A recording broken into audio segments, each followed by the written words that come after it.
transaction is nag-install na ako dito sa aking phone. At sa mga nagtatanong sa phone ba pwede yan, alam ko yung mga may Google Play Store. Sa Huawei, selected devices yung pwede. So ngayon, nag-register ako dito. Guys, itong 42 na to, may value po ito. So, paano makukuha itong 42 at makukonvert into USDT or into peso or cash? So, kailangan nyo guys magpa-verify. So, click natin ito. Verify. May share lang ko sa inyo guys, no? Mag-ingat kayo sa mga nag-take advantage ng inyong mga coin kapag verified na kayo. So, ito guys yung worth niya, 3,160.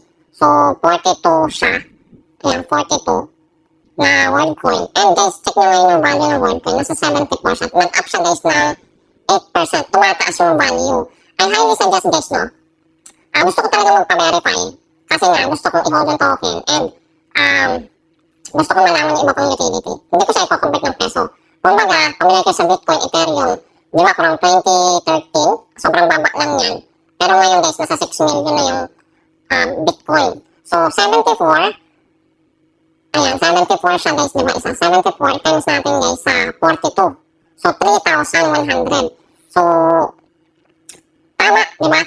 Ayan. So, kung ito, paano magpapa-verify? Click nyo yung registration. Kailangan nyo guys magpa-scan dito. Ayan, ito yung orbs. So, located to sa mga lugar or bansa na merong ganito. So, ngayon, nandito yun sa Bulacan, sa Plaridel. Pwede kayo magpa-register kung taga-Bulacan, taga-Plaridel daw kayo. So, voluntary daw yung pagpa-register, pagpa-verify. But ako talaga, gusto ko magpa-verify. Yun nga lang guys, no? Kapag di kayo nagpa-verify, bumababa siya. Nababawasan yung ano nyo, world coin nyo. So, sayang. Yun nga lang again guys. Voluntary daw ito. Kaya pag-aralan nyo kung ano ba itong world coin. Pero guys, kung familiar kayo sa mga Bitcoin, cryptocurrency, ganun siya. Yun nga lang, kailangan nyo magpa-KYC or yung iris scan pa kayo. Parang ganito. Ayan, ayan yung guys, oh. So, wait nyo lang. Dito ko na binibideo kasi nga, sa ibang phone kapag in-screen recording mo, black lang to. So, ito yung orb. So, hindi pa daw available sa Philippines. Pero, available na yun dito sa may Plaridel. Ito yung world coin. Mapapansin nyo, yung worth niya is 3,000. Pero doon, nagtanong-tanong ako magkano yung makukuha. Nasa 1,2 daw. Hindi ko alam kung bakit 1,2 lang. Siguro yung nahati. O yung pag-convert, no? Yung nahati nila. So, ganun. Hindi ko lang sure kung bakit. Pero, base dito, sa value, at dito guys, sa world coin, nasa 3,000, di ba? Yung value niya. So, guys, again, kung kaya i-hold mo na yan, huwag nyo muna i-convert into peso. Bali natin, di ba? Baka bukas, maging 1,000, di ba? Or maging 10x or 100x yung value nito. Kasi limited lang to, 10 billion lang ata yung world coin. I don't know kung familiar kayo sa burning mechanism para ma-maintain yung presyo or hindi siya biglang bumaba. Pero ito guys, is free. Wala naman kayong babayaran dito. Yun nga lang, meron nga silang registration or yung tawag dito. Kailangan nyo magpa-scan, di ba? So, ayan, makikita nyo guys dito sa akin. Wala pa akong world coin.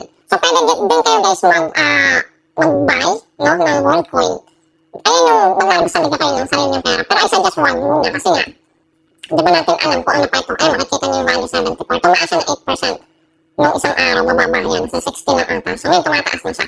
So, ayan, no? Ito yun. Ito yung aking world ID. Ayan. So, kailangan ko talaga magpa-verify dito sa orbs. So, paano yung verification? So, pakita ko lang sa inyo. Kasi gusto ko talaga makita yung sample nito dun sa mismong, bayan o dun sa lugar. So, ito yung bilog. Tatapat lang kayo dyan. Tapos may code na mag-generate. Tatapat nyo din dun sa orbs. So, ganun yun. Okay? So, skip ko na to. Ayan yung code. Hindi ko na papakita yung code ko. Leave ko na lang to. So, ngayon guys, maging maingat kayo kasi may mga nagte-take advantage kapag nakuha nyo na tong coins na to. Check ko lang sa inyo. Andito yun sa YouTube. Ito guys, video na to, no? Meron na to guys, over 200,000 views. I don't know kung ilan na po ang nakuha nila na coins sa mga verified. Pakita ko sa inyo. Panoorin nyo lang to. Saglit lang yung short video na to. Ayan. So, meron siyang $126. Copy the code in the box. Eto guys, ayan, yung in-input nyo na yun sa may itaas. Ayan guys, nakikita nyo sa may itaas. Huwag nyo yan ika-copy kasi nga, wallet address nyo yan. Kapag po yan ay sinend nyo yung coins nyo dito sa wallet address na to, wala kayong makukuha o wala sa inyo matatransfer ng world coin. Sa kanya mapupunta.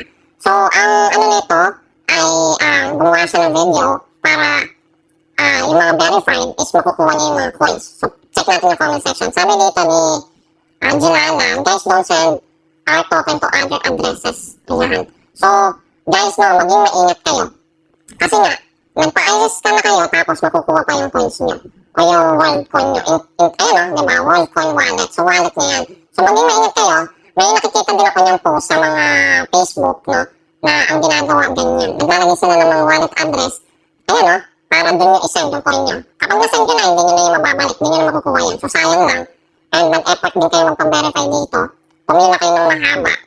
Tapos, mawawala lang din.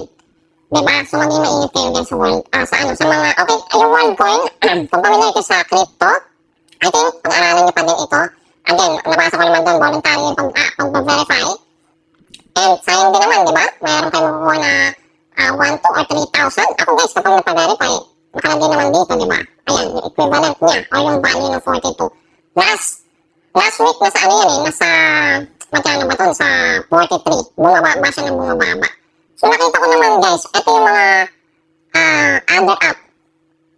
And nakikita ko, parang okay siya guys. Kasi nga, check nyo, meron siyang mga app dito inside world app na para siyang yung mga secondary like NFT, kung pamilya kayo. Pwede nyo ituloy itong wallet nyo doon. Merong AI, merong social, game, business, finance, productivity, diba, tokens, so guys, ang dami na pwede nyo ma-access gamit yung world app nyo. Yun nga lang guys, be very careful. Pag-aralan nyo pa din ito. Siyempre, diba, identity is i-scan yung, yung iris nyo. And basahin nyo, marami namang video dyan. But hindi maingat kayo kasi marami nagtitake advantage ng mga world coin nyo.